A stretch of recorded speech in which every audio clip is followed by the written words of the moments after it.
Obviously, the big story this week was the conviction of Derek Chauvin on all three counts. Give me your I guess your broad take on what we saw this week.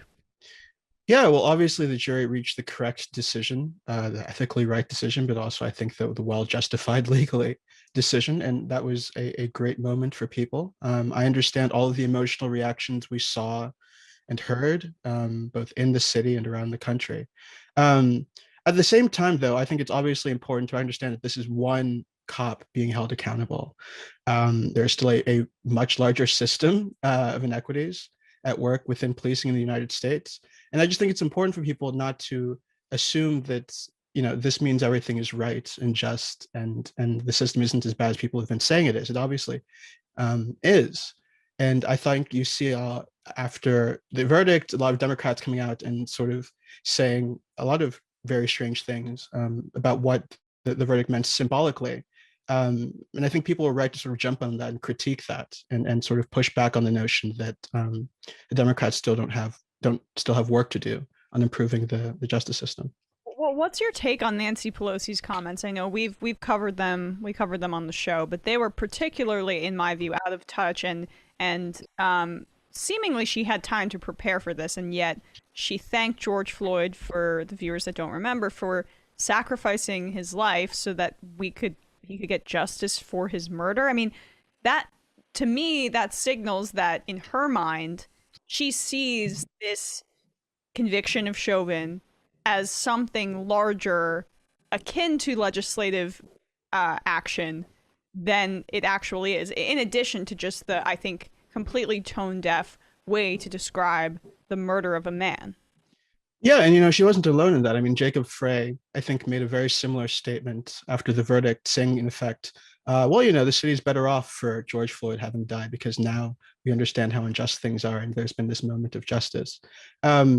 Look, I mean, I think that this is indicative of a kind of broader mentality within the Democratic Party and amongst a lot of Democratic voters, where the victories that are important are the symbolic ones, right? Like, even if there are systems of inequity that everybody kind of understands and knows are unjust, you can have these moments of symbolic resonance that ought to mean as much as a real policy victory. I think you see this on issues beyond policing and criminal justice issues. I think this is just sort of a general approach to politics that has really kind of deepened over the last decade or so, or at least since the Obama administration began in 2009, since Obama's election in 2008. There's just been sort of attention to the symbolism of politics. There's always been symbolism within politics, but I think you have now a kind of way of thinking about politics in the Democratic Party where the symbols are most of what's there,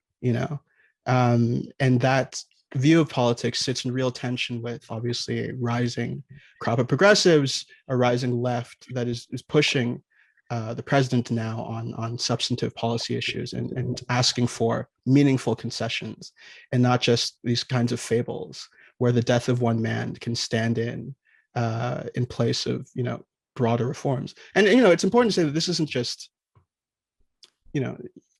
just a statement that was kind of sucky and bad. I mean, you've had people, Axios reported, I think yesterday, that the verdict has convinced some Democrats on the Hill that they don't need to push as hard on criminal justice reform because people are happy now. People have seen justice done in this way. And so the pressure on them to actually turn to legislation, as Biden kind of promised during the campaign he would do, that pressure has been lessened by the verdict. So it's more than just, Nancy Pelosi and Jacob Frey and these people made a weird, bizarre statement. I think that this kind of symbolic politics has real world consequences because it shapes the kinds of policies that are being proposed, if any policies at all, right? It shapes actual concrete politics.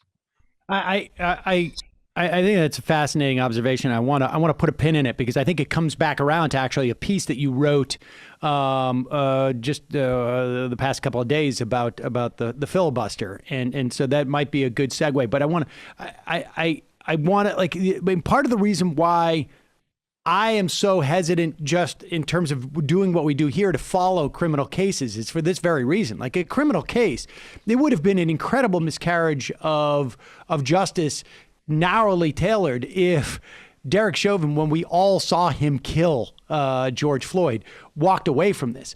But at the end of the day, the implications of that case are because if our system is working right and in the confines of that courtroom, and they when it comes to a criminal case, all the things that allowed that to happen still exist in some fashion.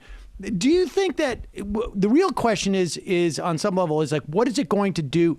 What is it going to do to the movement that was born out of, or I should say, not born out of, but was sort of ratcheted up in the wake of George Floyd's killing?